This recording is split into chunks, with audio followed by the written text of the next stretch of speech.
नमस्कार, मैं हूं मनोज सिंह राठौर। आप देख रहे हैं मेरे साथ द सुपरस्टार भारत।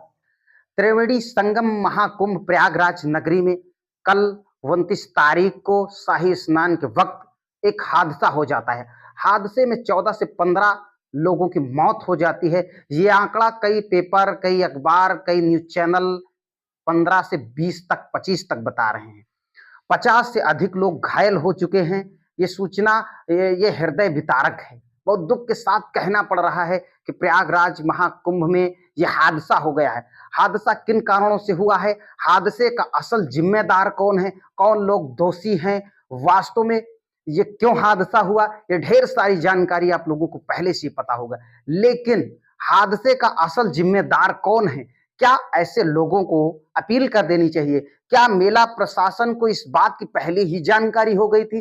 जबकि कई सारे न्यूज़ चैनल इस बात की पुष्टि कर रहे थे, मेला प्रशासन भी इस बात की पुष्टि कर रहा था कि 10 से 12 करोड़ लोग 10 से 12 करोड़ लोग महाकुंभ त्रिवेणी संगम में स्नान करने आ सकते हैं शाही स्नान के दिन।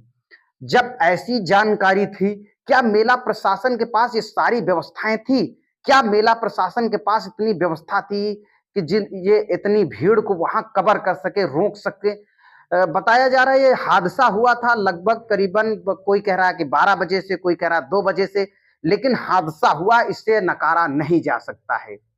10 से 15 14 से 15 लोगों की मौत हो गई है। मौत की सूचना है, ये बेहद दुखद है। लेकिन जो हादसा हुआ, हादसे का असली जिम्मेदार कौन है? क्या मेला प्रशासन को, जो वहाँ के साधु संत हैं, महंत हैं, इन्हें अपील कर देनी चाहिए कि आप ज़रूरी ही नहीं शाही स्नान करें। इसके बाद भी स्नान हो सकता था, लेकिन भीड़ एक तरफ़ा भागने की वजह से, जैसा कि मुझे जानकारी है, भीड़ एक तरफ़ा भागने की वजह से बैरिकेडिंग तोड़ दी गई। बैरिकेडिंग तोड़ने के बाद जो उधर दूसरी तरफ बैरिकेडिंग के उस पार जो श्रद्धालु थे वो सो रहे थे, उन्हें कुचलते हुए भीड़ चली गई, जिससे 14 से 15 लोगों की मौत की सूचना मिल रही है। लेकिन ये सूचना ज्यादा भी हो सकती है, लेकिन प्रशासन की तरफ से ये कोई आंकड़ा पुष्टि नहीं किया गया है। आखिर असल जिम्मेदार कौन है? दोषी कौन है? कौन से लोग हैं जिसके कारण ये हादसा हुआ? कई सारे लोग कह रहे हैं वीआईपी जो सिस्टम की वजह से हुआ। कुछ लोगों के लिए स्पेशल सिस्टम है, कुछ लोगों के लिए नहीं है। क्या ये भी कहीं-कहीं पर देखने को मिल रहा है कि जो व्यवस्थाएं हैं पहले से बैरिकेडिंग कर दी गई। अगर बैरिकेडिंग की गई थी तो उसके पोस्टर लगाए जाने चाहिए, बताया जाना चाहिए आप कहाँ जाएंगे, किस गली में जाएंगे, कैसे। कई सारे चैनलों पर जो वाइट चल रही है, लोग चिल्ला रहे हैं, चीख रहे हैं, पुलिस की व्यवस्था नहीं है, पुलिस काफी देर बाद वहां पहुंच रही है।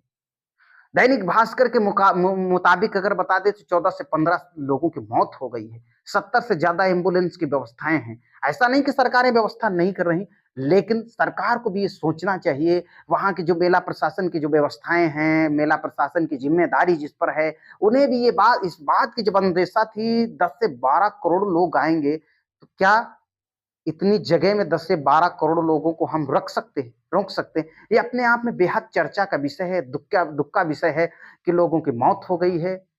उनके परिजन, जिन लोगों की मौत हो गई, ये बेहद दुःख है, दुखी दुखी चीज़ है। लेकिन हम जहाँ जा रहे हैं, क्या मेरी जान की सुरक्षा हो पा रही? नहीं हो पा रही।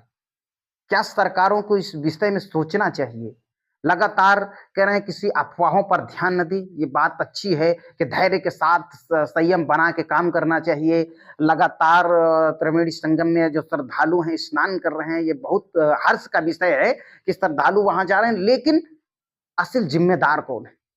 लापरवाही किसकी है? सिस्टम की है? सरकार की है? किसकी है? मुझे लगता है कि आप लोग वास्तव में विद्वान हैं, आप लोगों को ज़्यादा जानकारी है, तो आप लोग कमेंट बॉक्स में ज़रूर बताइए और वीडियो को शेयर भी कीजिए। अगर आप भी सच सुनना और देखना पसंद करते हैं, तो अभी सब्सक्राइब कीजिए द सुपरस्टार भारत, दबाइए बेल आइकन ताकि सच सबसे पहले पहुंचे आप तक। आज के लिए इतना ही, मिलते हैं नेक्स्ट वीडियो में, तब तक के लिए नमस्कार, जय हिंद।